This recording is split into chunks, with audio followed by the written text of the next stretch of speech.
So my name is Kylan. Like Chief said, I'm the first civilian public information officer for the Thornton Police Department. Just a little bit about me before I get into this presentation. I've been here just a little over a year. Prior to that, I was with Brighton Police Department for a little over 2.5 years, and that was my first job specifically in law enforcement. Before that, I was with the city of North Glen on city side communications. So I know a lot about Adams County. I know a lot of people in Adams County, and I absolutely love it. I grew up in Westminster, so right across the highway, went up to CSU in Fort Collins and studied journalism and media communications.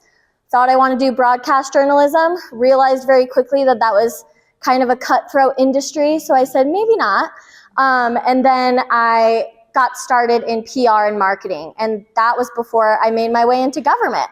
Once I got into government, I very quickly realized that the law enforcement stuff was way more fun. So I kind of just made my way into law enforcement, did a lot of trainings and learned a lot about media relations and building trust with the community, which is obviously so important in law enforcement. So I absolutely love what I do. It keeps me very, very busy, but I feel really fortunate to have a job that is very meaningful and fulfilling and hopefully making a difference in the community that I love and care for. I do have a lot of family and friends that live in Thornton as well. So I feel very lucky to get to do what I do. My job title is Public Information Officer. I am not an officer, as I said, but I do handle a lot of our public information. Other people think of it as communications. We have a city communications department, kind of the same thing.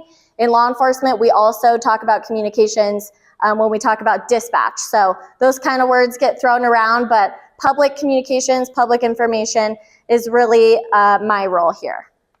And please stop me at any time if anyone has questions.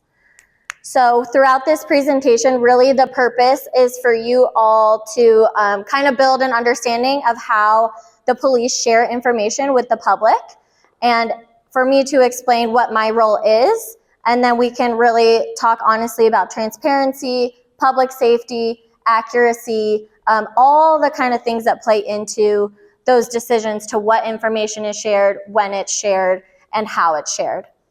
And I will, of course, answer any questions you have. So what is a PIO? As I said, it stands for Public Information Officer. I am one of the authorized spokespeople for the police department. The other one is Chief Baird and whoever he gives his blessing to as well. So I will try to get subject matter experts to speak on different things depending on the situation. I really do try to get other members of our department on camera with the media as well, or on social media to speak about what they're great at, because part of me being a civilian is that, yes, I do not understand to the very depths of what it is to be a police officer and what it takes, but I do a lot of hard work to try to understand so that I can basically, like Chief Baird said, translate that to all of my community members here. So really kind of a bridge between law enforcement, the media, the community. The media I like to view as more of kind of a method of communication. So they're not necessarily one of our audiences, but they are a method that I can use to amplify the message and the information that I am trying to share. So the media is kind of a method of communication, just like social media, just like broadcast, print, radio, and things like that. So what makes my job very fun is that I get to tell the stories of the incredible work being done at Thornton Police Department every single day. I get to MC our awards ceremony as well, which is very special to me just because there really is so much incredible work being done that not everybody knows about or gets to see. And then really in PIO world, we talk about the 95 and the 5. 95% of the job is building that trust on the blue sky days, as Ryan, our emergency manager, likes to say. And the other 5% is when we might face a crisis. So we're building that trust in the 95% so that when a crisis does hit, people know where to get information, where to turn to, who to trust, because there's so many different ways to get information these days, and why that matters and why the different methods of communication matter. So how do I, as the PIO, communicate with the public? I've talked about media relations a little bit. Social media, of course, is huge. It's constantly evolving and changing. The different channels that we use are always changing. The way that they, process and filter with the algorithms, as one might say, is also constantly changing. So really staying up to date with how is the community receiving information is a big piece of my job, which means I have to be willing to adapt and change and learn. And that's where you come in with your feedback of, how you like to get information. That's how we can be better. So social media, our website is a resource hub. The city's website also has a lot of resources and information. That's kind of a central point for information. But so many people get their news online. There's still definitely a chunk of people that get their news from traditional media, which is why it's very important that I build those relationships with traditional media as well. And then one of the newest ways that we started sharing information that Chief Baird mentioned is our newsletter. And I do really love the newsletter because there are a lot of people who don't use social media at all. So this can come directly to their inbox. If they don't want to get an email, they can also go to the Thornton Police Department website and we link it there every week. So really whatever, is best for them. That's why the e-newsletter was created, to be able to meet people where they are with one kind of streamlined source of information from the police department every single week, covering high profile incidents, highly visible incidents, which is really helpful for me because a lot of times we'll get questions or see things on social media that are saying, oh, there's 20 cops racing down the street. Like, where are they going? What's going on? People want to know, right? And you all have a right to know what's going on.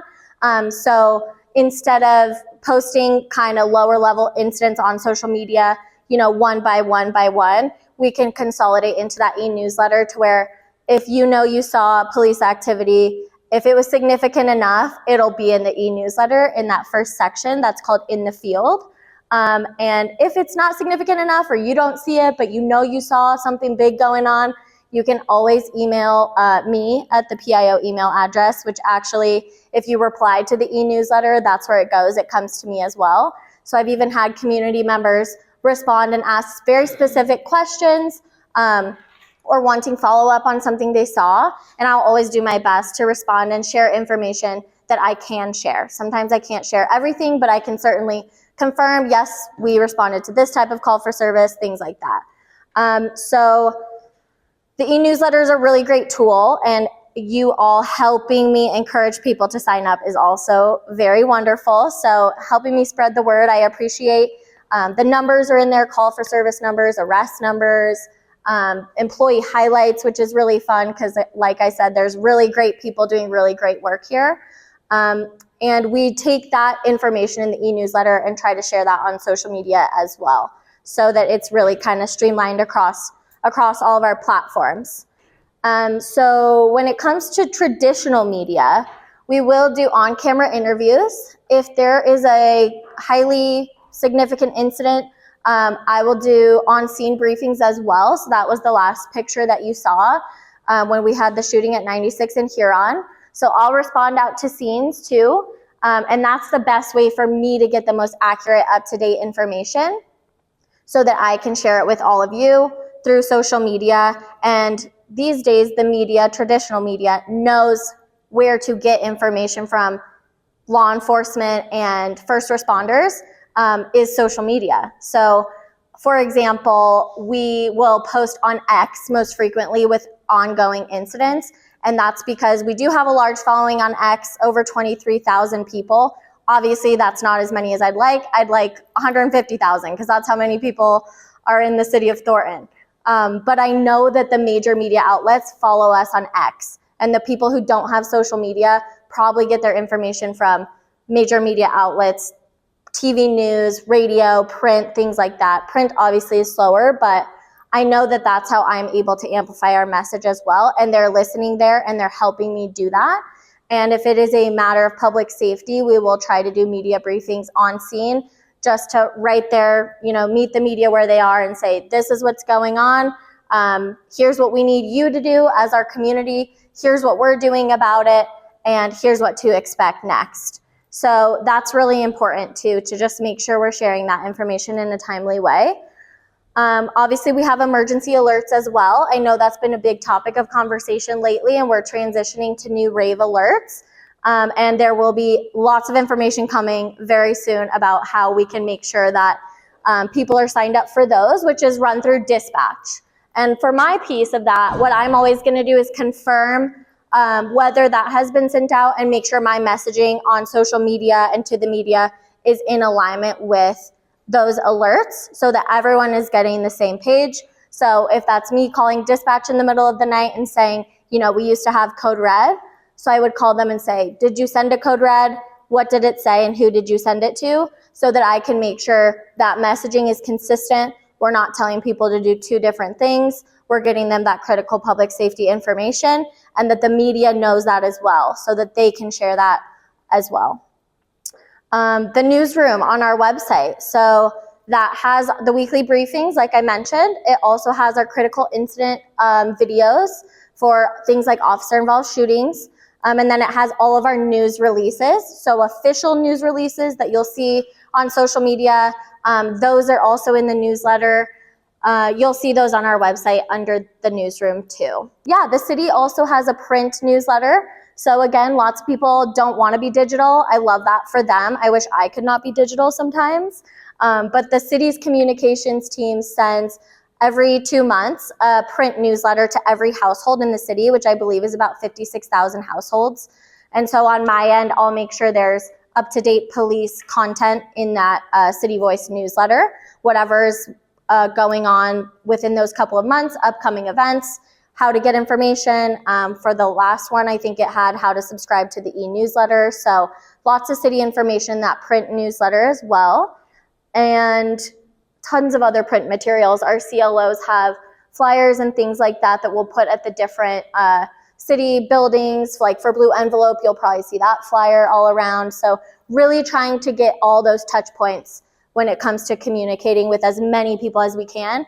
Our CLOs are really kind of that face-to-face communication method for me too. So if I have something that some information I want to get out, like for example, the e-newsletter, and they do their walkthroughs through the neighborhoods or they do community events, they're really kind of the boots on the ground, face-to-face form of communication, which nothing beats the face-to-face communication. So I'm very lucky to have them too.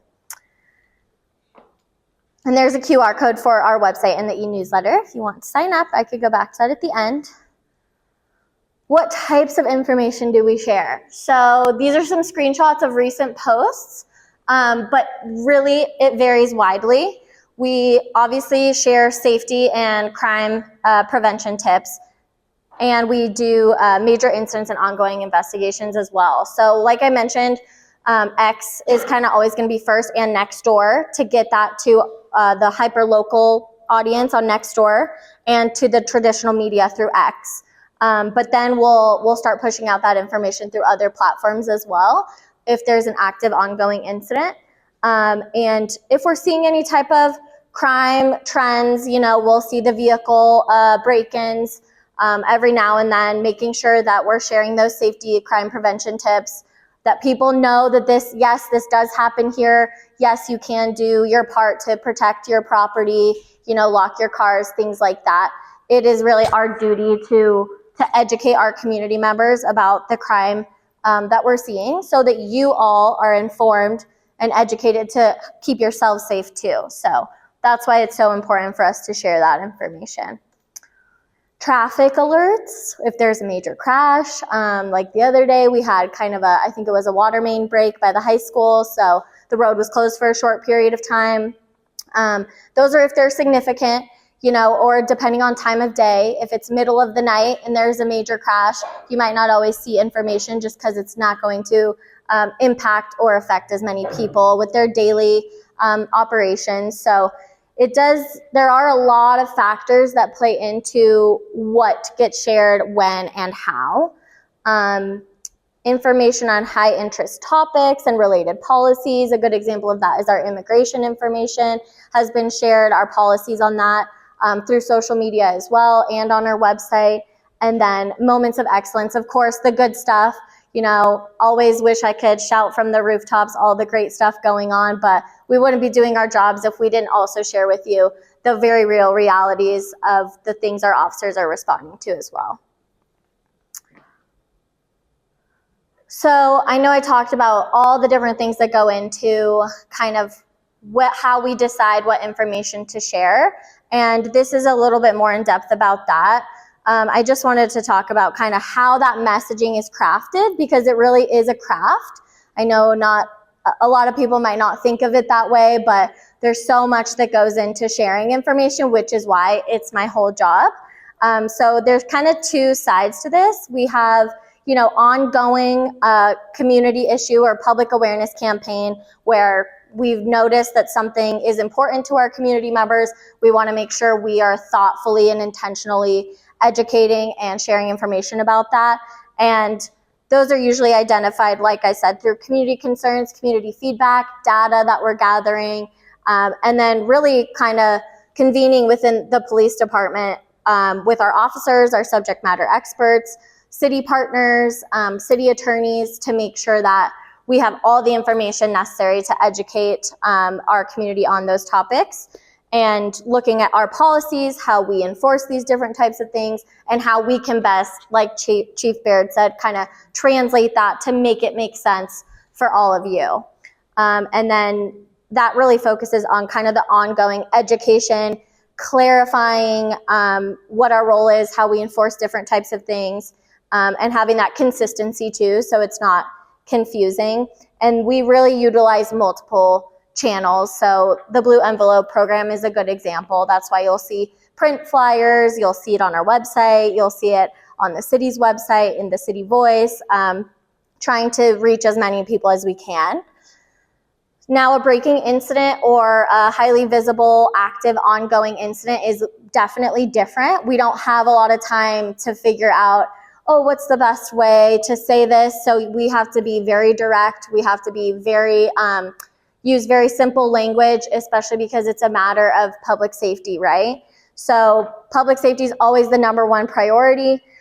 Facts are limited in those situations, which is why it's important for me to get to the scene as soon as I can a lot of times in those instances, because the first responders who are, you know, responding to this incident on scene, they have the most accurate, up-to-date information.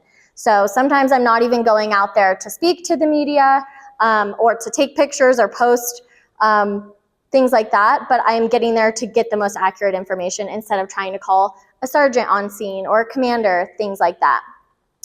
And so when I do respond to a breaking incident, I'll be part of incident command, and that's where I'm able to say, okay, what's the latest? What do we know right now? What do we need our community to know right now? And they can help me craft that message, obviously with public safety as that number one priority. And information is released as soon as it's verified and safe to share. So a good example is the large fire that we had about a week and a half ago. Our fire PIO was out of town. So obviously I work for the police department. I don't know a lot about fires, but I'm gonna go to the fire and do my best to share this critical public safety information. So that's what I did. I went to incident command, and I was able to work with our fire department to say, what's the latest? What do we need to know right now? And from there, I was sharing information on X. And I know that our traditional media was getting information from X, and then our city communications team was able to help amplify that message through our other social media platforms. But that's a good example because it is a matter of public safety. And so what do we need to be telling people? Where do they need to go? How can we simplify it in a way that makes sense when people are scared? That's always our number one priority. And being at the scene really helps to clarify those things. And then obviously providing continuous updates as the situation stabilizes, letting people know what they need to be doing and what we're doing and where we're at in that process. And it really does depend on so many different circumstances. So like I said, I'm not the fire PIO, but I used our channels and they were able to share it. If it was a police incident, it probably would have looked a little bit different. You probably would have seen more information on police department channels. And those things are always evolving and we're always learning the best way to share that information. Really, the ultimate battle is a lot of time is speed versus accuracy. So we know the public wants information fast, and they need that information fast to keep themselves safe. Like I said, it's our job to educate our community so they're equipped with the information they need to keep themselves safe. So the PIO really has to ensure that information is as accurate as possible. For example, when I was on scene last week at the fire, we knew we were having people go to Waterworld, and then we were changing it and making the official kind of shelter location to the rec center. So I had to verify with officers on scene. Do we know that we have officers at Waterworld to still help anyone who might head that way if they don't know yet? Yes. Do we know that the I-25 is shut down at this point and this point? Can you verify? Yes. So working with so many different moving parts, and in that situation, lots of different agencies and different police officers, different firefighters, to make sure anything I'm sharing is as verified as it can be. And there's going to be times where things change. That was a good example. Or the facts are not exactly what we thought at the very beginning. Happens all the time, especially in police work. And in those situations, we just say, we've learned more. This is the circumstance. These are the circumstances now. Here's what we need you to do. Here's what we're doing. But we make mistakes, and part of sharing information quickly means that it's always going to evolve. And what I can do in my position is just be very transparent about that, because I know you would rather have information quickly than wait and not know. So it does take time sometimes, but there's a lot of moving pieces. And like I said, the information is always changing and evolving.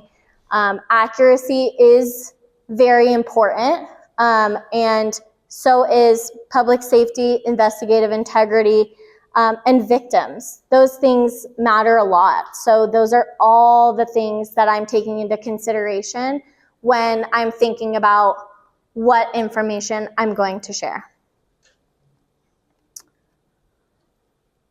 I think I've said this a couple times, but the PIO role exists to deliver the right information to the right people at the right time so they can make informed decisions. The original quote actually says make the right decisions, but depending on who you ask, what's the right decision, right? What I need to do is make sure they have the information to make informed decisions, whatever is right for them, whatever's right for their safety, their family, their circumstances. But public safety always comes first, and releasing certain details too soon can have the opposite effect and consequences that we do not want, like suspects being alerted that, we have identified them and we know who they are, endangering witnesses or officers, spreading panic or misinformation is a big thing to consider. Misinformation is everywhere.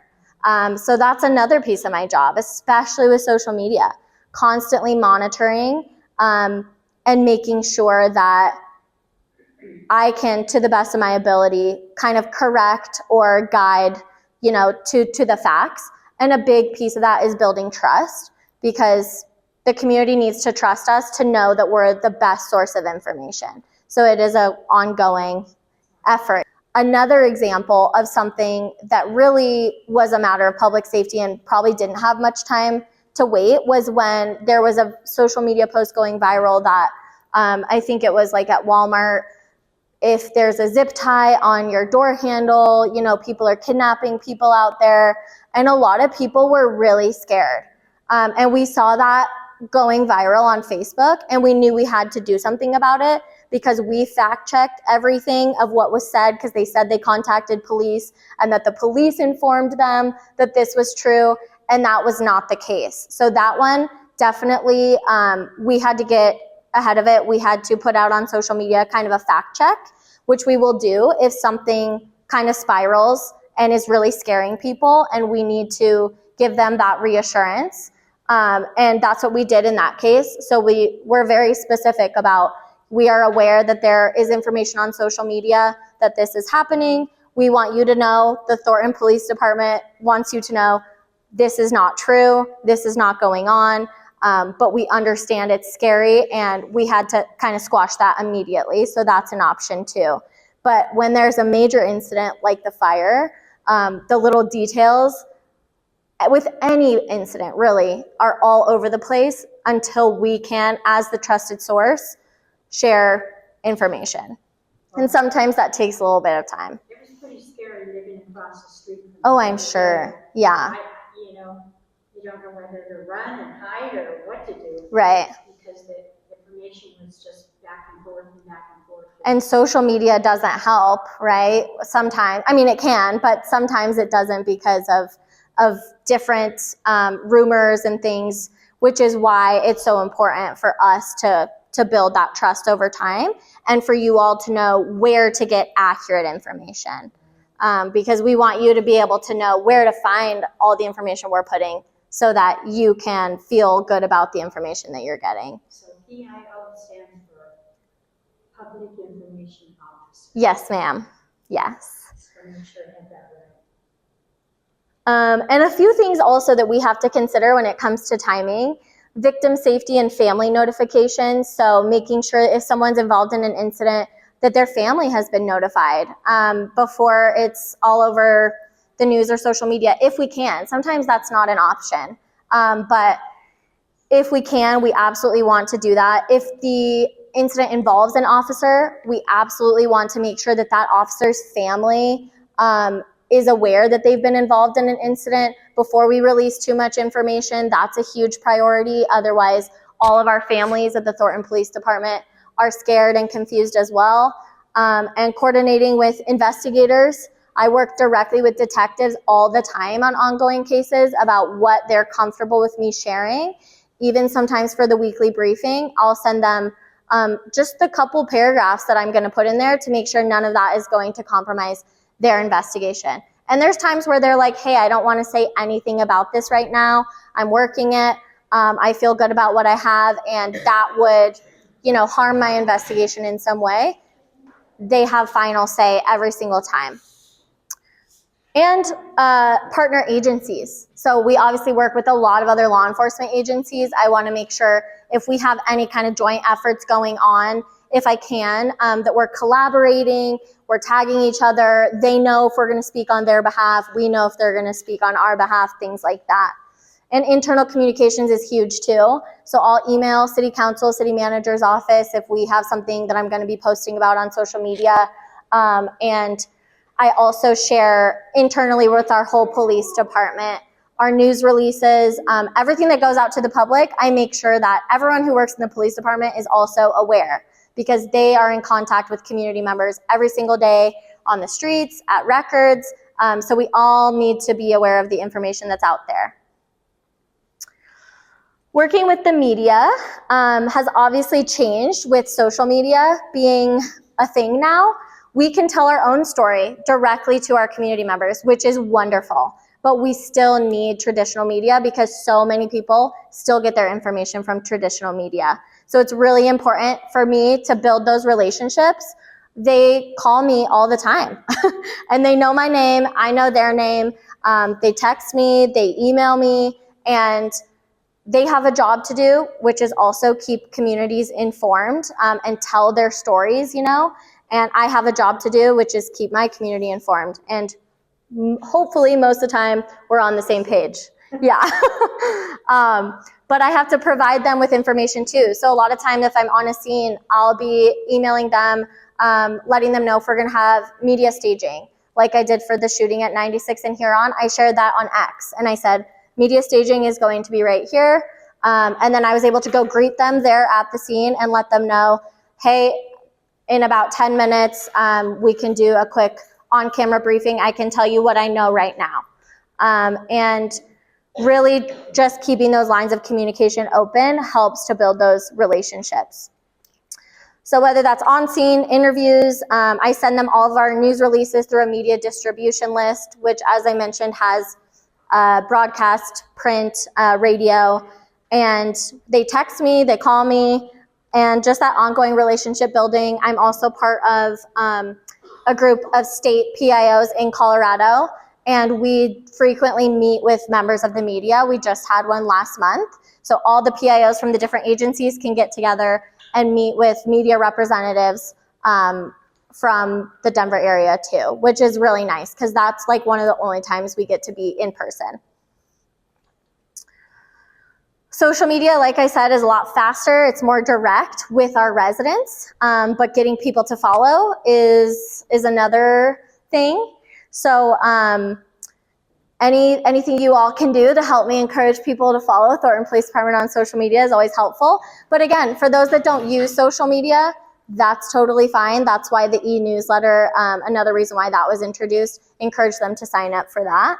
And like I've mentioned, really carefully considering everything that goes on social media. So if I do get a phone call, and I'm basically on call all the time, so I'll get phone calls from our officers, our sergeants, lieutenants. I'll also get phone calls from the media. Sometimes the media wakes me up at 4 o'clock in the morning. It's not very nice. But they have ways of finding out what's going on. So they actually pay for services that will send them notifications if they scan the radio. And so there have been times where the media calls and knows something that just happened in my city 10 minutes ago and I don't have information about it yet. That's very normal. And they're very understanding when I say, let me get that information and I'll get right back to you. But a lot of considering what to share goes into many different factors. Is it going to disrupt people's daily activities? Is it highly visible? That shooting at 96 in Huron that led to the pursuit at 56 in Federal was right during morning rush hour. I knew that that was going to be a highly visible incident. So that's why I went out to the scene. And like we already talked about, social media can be a huge source of rumors and misinformation. So always trying to monitor. If you as community members see something concerning and you're like, is this real? Did this happen? Please always reach out and let us know so that we can be aware of it. I've had that happen before. People will email something they saw on social media and say, someone said this happened in Thornton, is this true? And I'll email them back and able to confirm, no, that did not happen. So yeah, obviously always monitoring and responding when appropriate. In the comments, if I can answer questions, I will try to do my best. And what can you do as community members? Like I said, be cautious about sharing unverified information. Please reach out. If you're not sure about something, if it's real or not, or if it's factual or not, reach out and we can help with that. I can help find that out or become aware of something that is spiraling quickly that's not true. So that's always really helpful. Asking questions and attending meetings like this is a great way to give us feedback about how you like to be communicated with. Obviously, I've worked in several other communities in Adams County, but every community is different. So being new here, I'm still very much trying to figure out how does the Thornton community like to be communicated with. It's not going to be the exact same as Brighton, and it's not going to be the same as North Glen. So having these conversations is really important. And then obviously reporting concerns through proper channels. The PIO email address is on the last slide, so you guys can write that down or respond to the weekly briefing that comes to me too. Our social media accounts, website, all the things I've talked about. And building trust takes time. That really is the core of my job. That's what I spend 95% of my time doing, is putting in all of my effort to build trust with this community and learn and gather your feedback and evolve and figure out how we can best serve you and make sure that you're informed with the information that you need. And like I said, owning mistakes too when they happen, because we're human also. And listening to your feedback is how we both learn and get better. So that's all for me. That's my PIO email address at the bottom. It's just tpd.pio@thorntonco.gov. Do we want to do questions now or wait until the very end? Okay, questions. Sandra? Do you only primarily use X? Because I'm not on X. Yeah. But I get the same information on Facebook? Yeah. So X and Nextdoor are primary for us as the police department for an active ongoing incident. Everything else across the board is shared on all the platforms for the most part. And you'll get the same information on Facebook, Instagram, and our website. If it's an active incident, you'll get the full news release after it's done and over with on those other channels. That's kind of A to Z. There was an incident, here's what happened. It's not as quick updates in the moment on Facebook and Instagram. And there's reasons for that. Back previously, before X was X, when it was Twitter, a lot of agencies and first responders were using Twitter for those active updates because it was the only one that you actually didn't need an account for. So even if you didn't have our Twitter back then, you could go to our Twitter page and see updates. That has since changed. You can see like one update, but you need an account on X to get more. But the main reason still is because we have a large audience there, and a big portion of that is our traditional media, and they're helping us amplify that information. So yes, we do use X ongoing, like breaking active incident, but the information will ultimately become available on all the platforms. So for example, with the fire, at the end of the day, I was able to go back on Facebook and say, we did respond to this today. Here's all the updates we did provide. And again, that one was different because it was a fire incident, not necessarily police. If it was police on Facebook, you would see a full news release of, on this date at this time, Thornton Police responded to this area for a shooting. And then it gives you top to bottom everything we know kind of at the end of it. Mary, did you have a question? How often, if at all, do you even respond to comments from social media? I read a lot of the comments. Unless there's like hundreds and hundreds that I can't dig through because I slept one night, then I will try to read as many of them as I can. And it depends if I am able to respond. If there's, genuine questions where I feel like it's an opportunity to educate or have two-way dialogue, then I will respond. And if there's kind of, people expressing their opinions, different things like that, then I might not respond. If I feel like it'll be productive or help educate or help where there might have been a point of confusion, then I will post in the comments.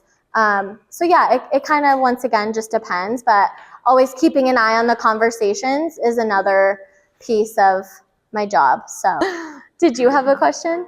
Yeah. You don't have a lot of older people who are urban farmers. Yes. They don't have social media. Right. They don't have internet. Mm-hmm. They can't afford it. Mm-hmm. How do you get information to them? Yeah, I think for those audiences, I think a lot about traditional media. If they watch the news at night, that's why those relationships are important, and that we really make sure we pour into our traditional media as well. And we've even had traditional media sign up for our e-newsletter, which is really cool because they'll pull things from there and story ideas and stuff. So the traditional media, I know people read the newspaper. So we have print media on our distribution list, the Denver Post, the Denver Gazette, radio, we have Colorado Public Radio as well.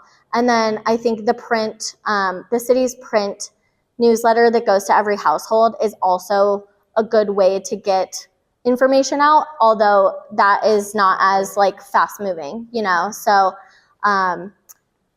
those are the different types of ways. And again, with our CLOs and community events, I think that face-to-face is so, so important. Nothing's ever going to beat the face-to-face communication and relationship building and answering questions like this.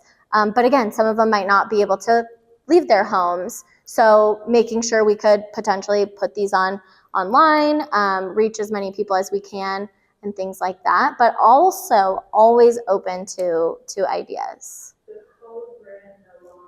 And again, in those like public safety critical incidents, it's officers going door to door. We had tons of officers from Federal Heights, Westminster, and Thornton Police Department and North Glen helping us with those efforts.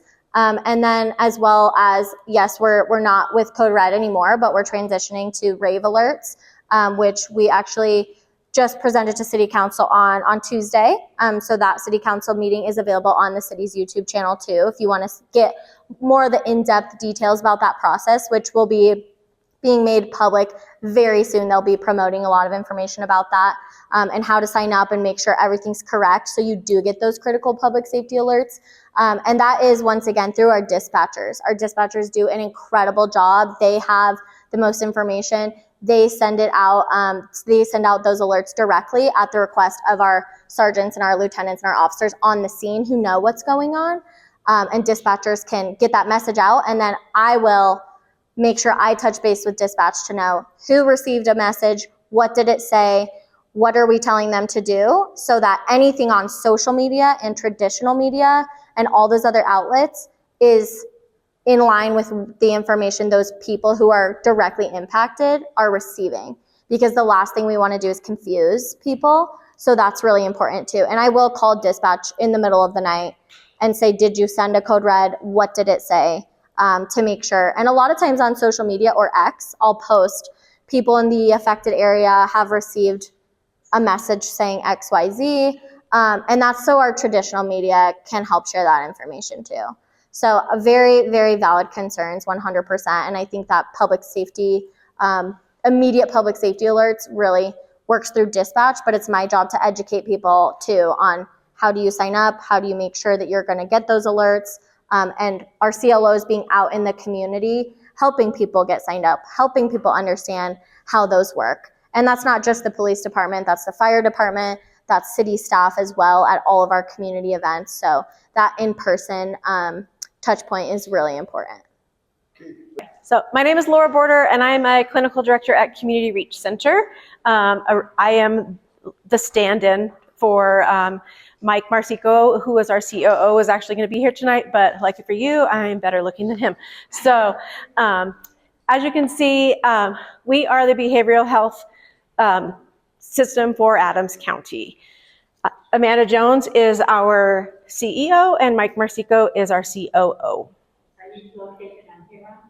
We have multiple locations. My actual locations, I'm at the administrative office, but I'm at the 8989 building quite a bit because that's one of my departments. So a little bit about me. I was actually born right here in Thornton, Colorado, Valley View Hospital when that was a thing. Yes, I am that old. For those of you who just turned 30, yeah. I lived here until only for a very short time here. My dad at the time was transferred with the big IBM boom. So we moved out to the outskirts of Tucson, Arizona, where I lived there most of my life until about 10 and a half years ago, almost 11 years ago now, where I came home. Denver and the local areas have always been home to me. Always been a Colorado everything fan, except for college. University of Arizona, go Cats, Saturday night, basketball against the Buffs. Just saying, I will root for the Buffs, sorry the CSU, but I will root for the Buffs as long as they're not playing U of A in anything, so go Cats. I started my career in community mental health 26 years ago, so when I was 4, just kidding. In Arizona, there was a nonprofit there that I started as their intern. And 15 years later, when I moved here, I left as their clinical director. So I went from there, an intern, unpaid intern, of course, nonprofit, right, to a school-based therapist, to their quality management supervisor, to their interim clinical director. Moved here in 2015, moved back home, and actually purposefully applied to Community Reach Center because it had a lot of the same values and missions that I believed in. And I went back as a school-based therapist purposefully. I didn't want to apply right for a director position or a manager position because I wanted to learn from the ground up all of the ins and outs of the organization. So did the school-based therapy for about 5 years, became a program manager over one of the school-based teams, And now I'm a clinical director for just over a year at Community Reach Center. So I'm very involved in our employee engagement committee. I'm at quite a bit of tabling events. I was voted CRC Cheerleader of the Year 2 years in a row. Actually, it's the only 2 years they've ever had it. So I get to always say I'm like reigning champion at that, I guess, forever. Also, don't hesitate, just stop me if you have any questions or tell me if I'm talking too fast or not loud enough. I tend to rattle. So Community Reach Center was founded in 1957. We were originally originally named Adams County Mental Health Center. It was founded by professionals from University of Colorado Medical Center. It was the first in the region to receive support under the Federal Community Mental Health Act of 1963.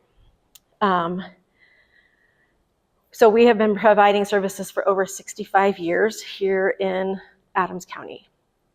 Our mission is enhancing the health of our community. That encompasses everything we do. Physical health, mental health, all of the things. Annually we serve about 10,000 unique individuals. Some of those can be, we do have returners, but unique individuals. And we have a no wrong door commitment. We have multiple locations for our outpatient offices. We have locations in Brighton, Northland, Thornton, Westminster. We have services accessible in Commerce City as well. The no wrong door approach, what does that mean? Basically what it means is anybody, anywhere can go to any of our offices and we'll get a service. And if it's not a service that we can provide or that they want or they need, we will help resource them and get them that service that they need. And keep that warm hand until they actually get that service. Not just say, here's where you should go, bye. It's, here's where you should go, let me help you get an appointment, and let me call you and make sure that you have the information to get there and follow up to make sure you don't have any questions or other things like that. Anyone can connect. We do in person, we have community services, and then we also do offer telehealth options as well.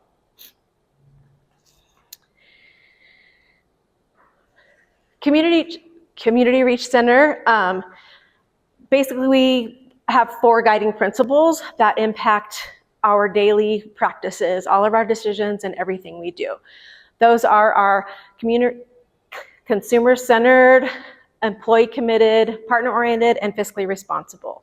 To start with consumer-centered, that is the base of everything, right? Is our consumers, people who walk through the door and are wanting and needing our help for whatever reason that is. We pride ourselves in providing low barrier access, being able to provide services that are easy to get through, easy to use, as affordable as possible, if not free, things like that. We also, and I'll get into our different programs shortly to show you how some of those fundings are. Employee committed, Community Reach Center is a destination employer. Basically what that means is we are out there, people want to work there, people want to have longevity. I've been there 10.5 years. We have, I'll say our day treatment team is probably, besides finance, weirdly, has the longest longevity of an average of 14, 15 years for the entire team. So we do have a lot of very committed employees as well. Partner-oriented. We're the preferred referral partner. And in the community, y'all are our partners right here, right? Not only do you send us referrals, but you live in this community, and we want to make sure that we are providing the best possible care for the people in the communities, right? All of the communities that we serve for whatever reason. And be integrated into the community as not just a business, right? It's just another door down there. It's just the bright blue roof on Huron Street, by the way, that's us. But it's yeah, I know that place. So-and-so, I know so-and-so who went there, or they really helped somebody out over there, or they were really just nice because my car broke down out front or something, for whatever reason. Fiscally responsible, obviously we want to continue having strong business practices. So every decision we make bases off of those 4 guiding principles at Community Reach Center. So our core behavioral health services, those include our individual therapy, right? When most people think of mental health, they're thinking of probably an individual therapy. Sometimes people think like, lying on the couch and you're telling me all your life stories. It's not really that. It can be, I guess, if you want to. Some people have couches, but yeah, that is a therapist. It's one-on-one discussing needs. It's not always, telling the life story, but it could be, this is the issue that I have right here and now. Help me with this. What can I do for this? What resources do you have? How can I do better? How can I do better by myself or help somebody else? Group and family therapy, always an important aspect of therapy, especially if you're doing one-on-one therapy, but yet having a good connection with a group to help instill some of those skills that you're learning is really helpful. And to also be around a group of people who are also maybe sharing some experiences with you as well. Connecting with your family to solve problems. The family system as a holistic experience is really important, especially if we're working with one identified client. But there's a lot of family struggles that go with that. Working with the entire family makes a big difference. We also have case management. That is staff who have a lot of knowledge on resources, way more knowledge than I could ever have on the resources. In the Thornton area, right, in all of our areas, where to go for food banks, where to go if you are unhoused and the weather has turned and they need a place to sleep that night, and we can help them with that. We have partnerships with the Anythinks, for helping get bus passes. If we don't have one, they can help provide us one. Resources for food. When the food stamp situation all had stopped kind of immediately and abruptly, we pulled together a big food drive here and all over, but mostly here in Thornton, that we had over 100 bags of food that was delivered to our walk-in crisis and resource center that we had there just for anybody to walk through the door and say, I need a bag of food. No questions asked. They didn't even have to enroll in services. They didn't have to give us a name if they didn't want to. And here you go. And we continue to have get donations for those things as well, so that we can have things in stock for that. Some personal care, hygiene things as well. So our care managers, they do a lot of that resourcing as well. Peer support is kind of exactly what it sounds like, right? It's people with lived experiences who also help our consumers. They have been through specialized training so that they can still do they're not clinical, they're peer, but so that they can still do the work on a professional level. But they have lived experiences, so they can also help kind of bridge that gap of, I'm scared to go to therapy, or I'm not engaging when I should be. And they're a nice, warm body that our consumers can feel close to. We also have medical services. That's our psychiatric services. We have those at all of our locations, both in person and virtually. And those to help, start medications, manage medications, things like that. Lucky for us, Genoa Pharmacy rents a space in one of our buildings. So a lot of our consumers have access to their meds really quickly as well if needed, because we do obviously partner with them. So it's nice to have that really close-knit community as well, so that our consumers have access to what they need. And then crisis care. We do have our walk-in crisis and resource center, but anybody who walks in any door can get crisis care. It's not like they're gonna be like, well, you're gonna have to go down the street. That's obviously not good care. Anybody who walks in any door would receive crisis care. We do have like I said, our 24/7 walk-in crisis and resource center. That is there for anybody with a self-identified crisis or anybody who needs a resource. We partner with Thornton PD and Northland PD and Broomfield and Fed Heights and Westminster and their co-responder teams to help with consumers in our areas who may need a higher level of care, who may need an assessment. And they bring those right to us and give us a warm handoff to them, and we bring them in and we assess them and give them what they need and help refer out if it's to our own like step down unit, if it's back to our outpatient therapy, if it's because they need a place to sit for a few hours to calm down and do their thing and have a nice cup of coffee, talk to somebody, get some good skills, things like that. So our outpatient services, like I said, right now we have them in Brighton, Thornton, Northland, and Westminster. We do have access to care for Commerce City as well. We just are not have a physical building there currently. We are looking. Those are full service behavioral health offices. They serve youth, families, adults. Virtual care is available as well.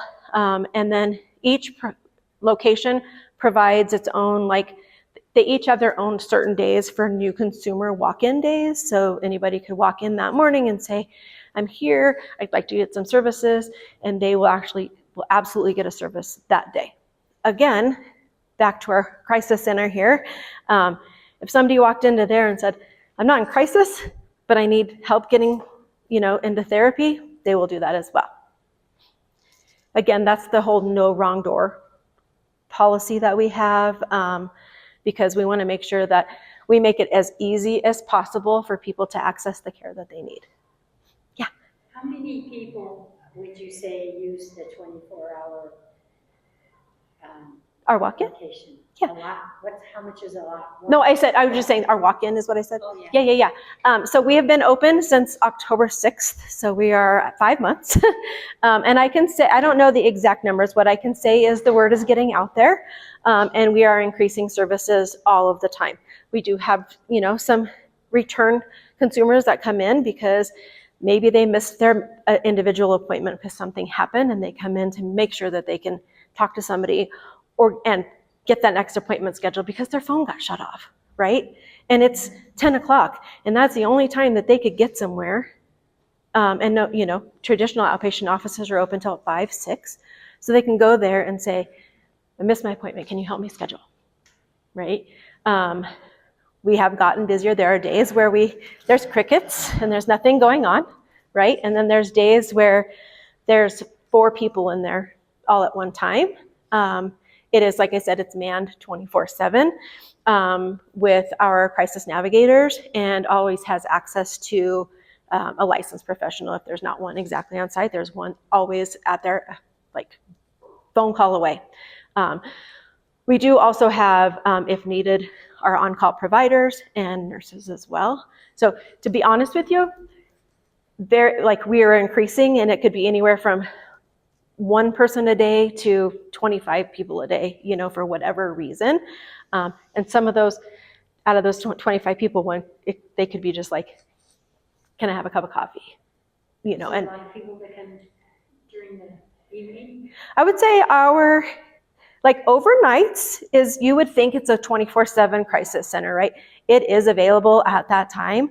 And we are always there. And we've had people come in. But the hot hours, if you will, is basically kind of right after those outpatient offices close. So from about 5 to 9. That's really very, very, tends to be our high point. Seems to be a trend for some reason. Mondays and Thursday days are busy for some reason. I'm not sure if we look back at who's doing services, and you look in our crisis navigators, our Monday navigators and our Thursday navigators tend to be the busiest for some reason. So, yes, as Thornton PD. Right? Oh yeah, absolutely. We track every person, how long, if they're new, what they needed, all of those things. Yeah, 100%. Just like I'm sure, PD can say things tend to go up when it's a full moon, or if Mercury's in retrograde, or the aluminum's in the microwave, or whatever it is, right? Things change, the earth changes, and you can kind of tell, right? I know a lot of times our program manager over at our walk-in crisis center is like, well, I'm going to stay later today because it's a full moon. And the next morning she'll say, and I'm glad I did. One of the services that we do provide, which is very close to my heart also, is our school-based services. We are currently in 4 of the 5 districts here in Adams County. We are in Adams 5-star, Brighton 27J, Mapleton, and Westminster Public Schools. We have approximately 40-ish therapists in approximately 80-ish schools. We are not in every school in every one of those districts, but we are in the higher need, if you will. Our school-based services are anywhere from 4 to 21, 21 being because we have those extended learning programs. A beautiful thing about our school-based program is services with our therapist in the school is absolutely free, no matter what. If they want to do groups outside of that or psychiatric care outside of that, then we go off of other insurance or sliding scale fees or anything like that. The school-based therapist really reduces that barrier for care because our kids are in school anyways. So we have really good relationships with all of our districts and schools that we're in. And typically, our therapists they're co-located in the schools. That is where their office is. The schools provide them that.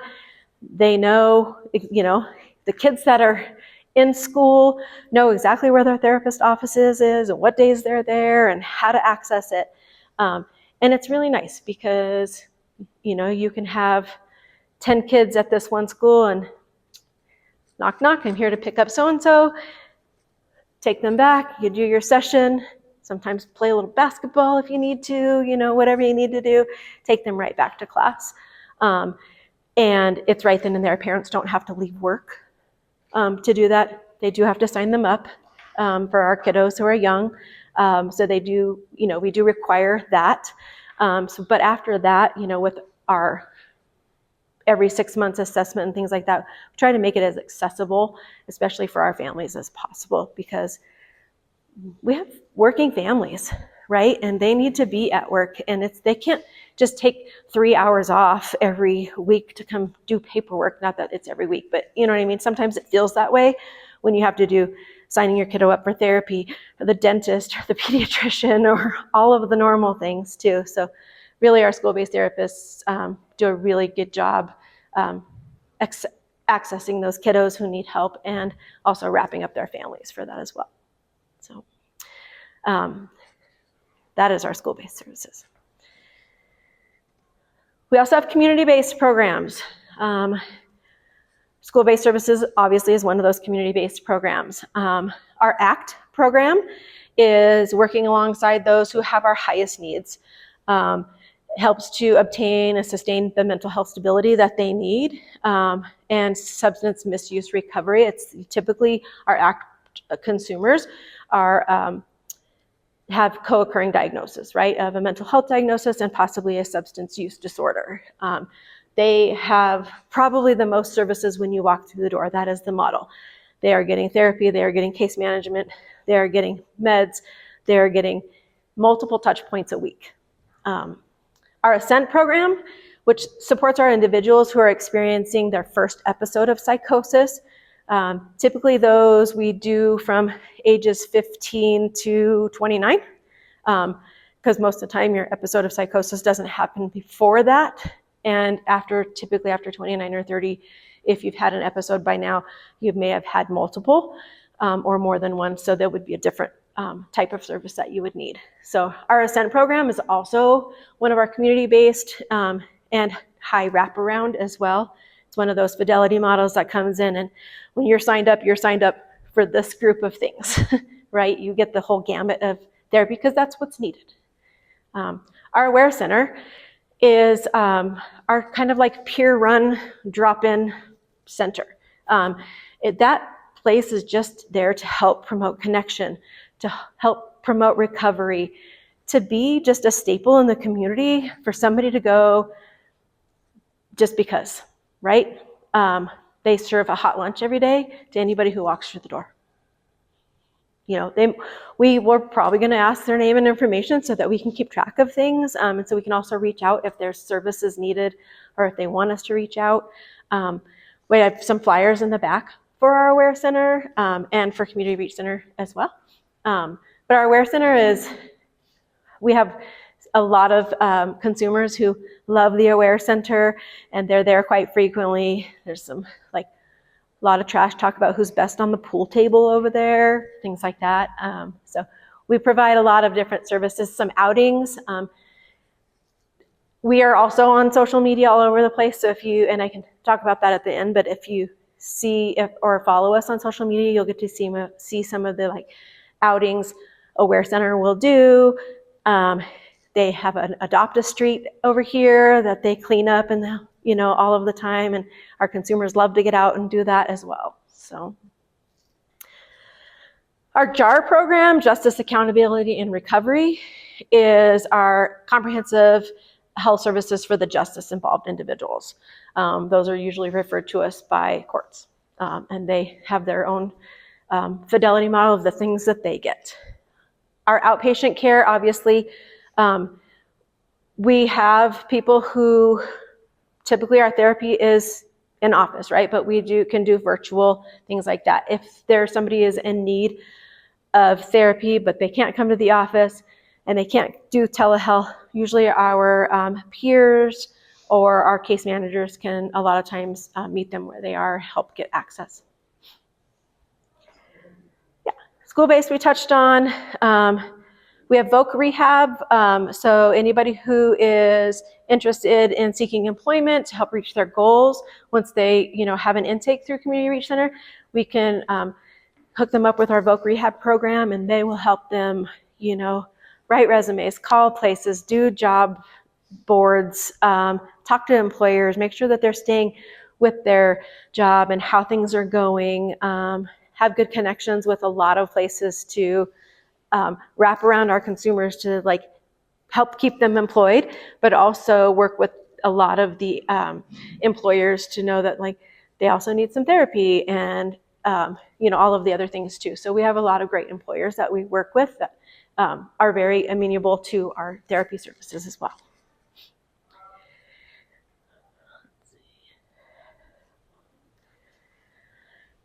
Residential and crisis services. So this is another part of my babies that I'm over. We have 24/7 residential treatment. We have our Stages location, which is our crisis stabilization unit. That's located in Northland, but it serves all of Adams County as well. This crisis stabilization unit is basically a couple different things. It is there to prevent people from going to the hospital when they don't need to, right? We don't want to flood our ERs with people who don't need to be in an ER. Sometimes they do have to go if they have to be medically cleared first, because we do have some criteria there. For instance, at our Stages location, we have to be ligature free. So if somebody is on oxygen with a hose, we wouldn't be able to take them because we can't have the ligature risk because that's not part of our license. So we have very strict rules of a few things, but for the most part, it is a nice step down for people who also have been hospitalized and that they're not quite ready to go home. They're not quite ready to go straight back into outpatient therapy too. That CSU is typically a 3 to 5 day stay. It is a locked facility, but they get group therapy, individual therapy, med services, case management, peer support, all of that 24/7 as well. We also have, I talked about our walk-in crisis center. That's my baby. I literally built that from the ground up when we started it. So I'm very, very proud of it. We also have 2 residential homes that are 10 beds each. A lot of people probably, if you know anything about Community Reach, you may not even know about those homes because we have people who have lived there for a very, very, very long time, longer than I've been working with Community Reach Center, which is also a great thing because that is their home. They can also get therapeutic services if they need. They can get medication services as they need it, but that is their home.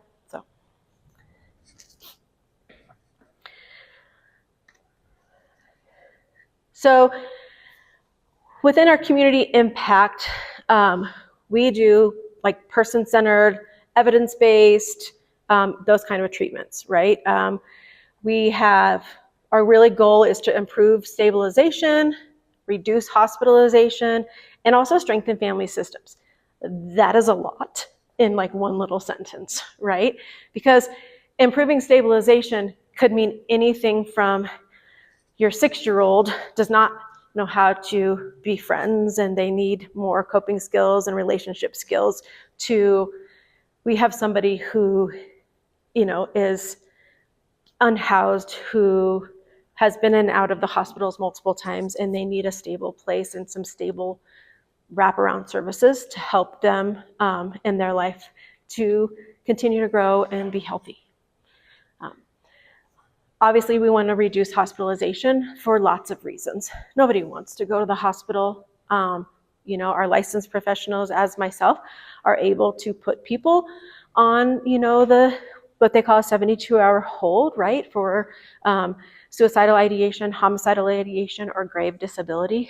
We don't want to do that. That is not our goal. We want to be able to work with our consumers, to be able to safety plan, to be able to talk with them, and to also give them hope, right? And all of those things. Keep our hospitals open for the physical needs that are there as well. And then, of course, family systems. A lot of times, if somebody in the house, the identified client, is having issues, more times than not, there's some struggles probably within the family as well. So really hoping to pull that all in so that we can, work with the family on, because sometimes even in like couples therapy, right? If one person's really working on themselves and they're doing all this stuff, and the other person's like, wait, what? Please tell me again, excuse me. And sometimes you have to have that balance so they can understand what this person's doing to help improve relationships. Our integrated model is basically all of our wraparound services that we do all of the time, which is not only just mental health, but our substance use, and then the physical health coordination of like our psychiatric care.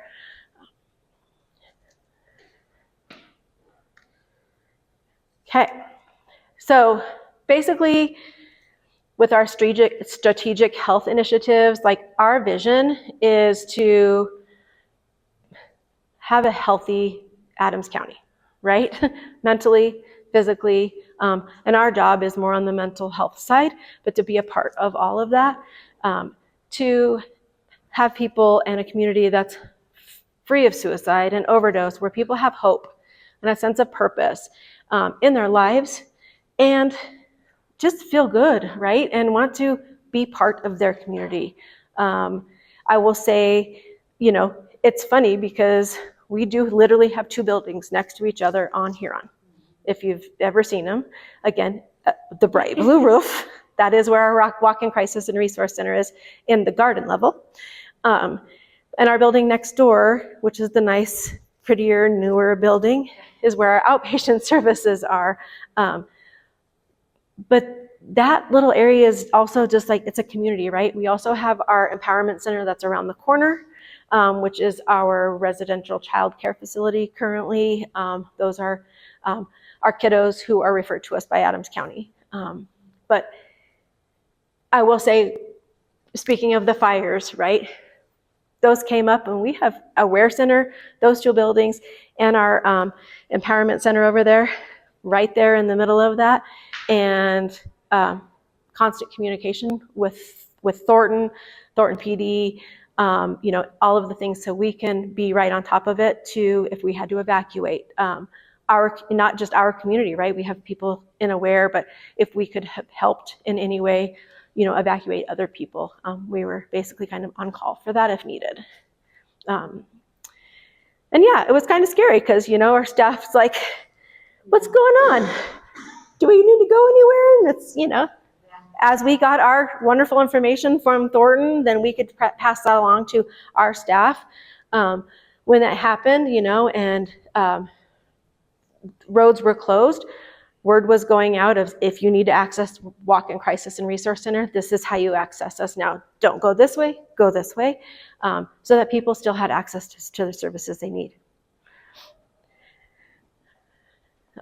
The collaboration that we have obviously is, like our Adams County Thriving Community Collective, our coordinated crisis response, co-responder programs countywide. We do mental health first aid classes. If you've never taken a mental health first aid class, they're amazing. We do have a really robust program there, and we have like a youth, adult, and in Spanish. So those are really nice for just kind of to learn about what mental health is, how to approach or how to work with somebody. If you're just a member in the community and you see somebody who may be having a mental health crisis, what you can do for that, just by being able to have a little bit of knowledge. How often did you have those classes? We have them, I would say at least monthly. Not one of my programs, but I think we have them quite a bit. They may be like, we have the adult one, we have a youth one, we have a Spanish one. So depending on the need, we've had organizations reach out as a whole, and say, we'd like this for our organization. So we can do those as well. So we can schedule one-offs as well. So I can just give you a call. You can absolutely give me a call. Yeah, I'll give you my number after. Our workforce expansion, our youth-led prevention initiatives, also like any other collaboration in the community. A lot of times in the schools that we serve, there may be an incident or some sort of tragic event, and we are typically on call to come out as like disaster response.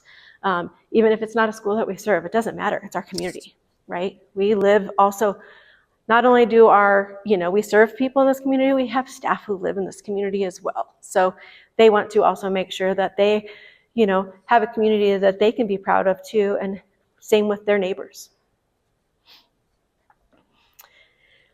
We're dedicated to achieving Adams County Health Department's, their strategic health initiatives. We have, obviously, like I said, some deep roots here in Adams County for quite a long time for mental health, and, in Thornton, not just Adams County, but I mean, really, really in Thornton.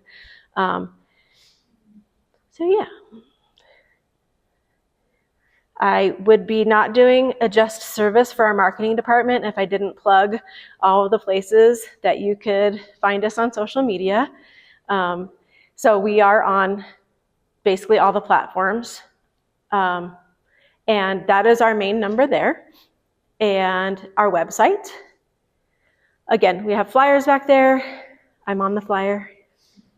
As you can tell, I am deeply passionate about the work that we do and the consumers that we serve. But yeah. Anybody got any questions for me?